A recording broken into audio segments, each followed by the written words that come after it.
Education school service commission দিয়েছে তার থেকে বেশি West Bengal board of secondary education appointment দিয়ে দিয়েছে। এই চারটে, আর তার সঙ্গে হলো এক্সপায়ারি অফ প্যানেল। খুবই স্পষ্টতই হাইকোর্ট এবং সুপ্রিম কোর্ট বলেছে এক্সপায়ারি অফ প্যানেল এটা ইললিগাল অ্যাপয়েন্টি, এবং হাইকোর্টের জাজমেন্টের মধ্যে একদম স্পেসিফিক আছে এক্সপায়ারি অফ প্যানেলকে টাকা ফেরত দিতে হবে।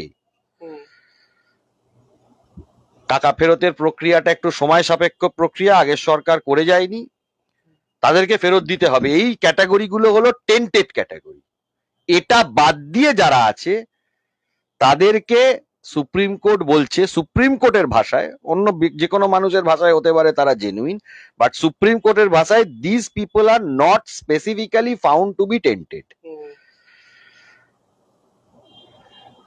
আমাদের মত first phase counselling, second phase counselling, তার মধ্যে ওই rank jump, out of panel, excess appointment, এইগুলোকে বাদ দিয়ে সেকেন্ড ফেজ কাউন্সিলিং এর এই মধ্যে এইগুলো, সেকেন্ড ফেজ কাউন্সিলিং এর পরবর্তীকালে থার্ড ফেজ অফ কাউন্সিলিং থেকে আমাদের আইনি মত, এবং যে কেউ একই কথা বলবে, মেয়াদ উত্তীর্ণ হয়ে গেছিল সেকেন্ড ফেজের পর থেকে।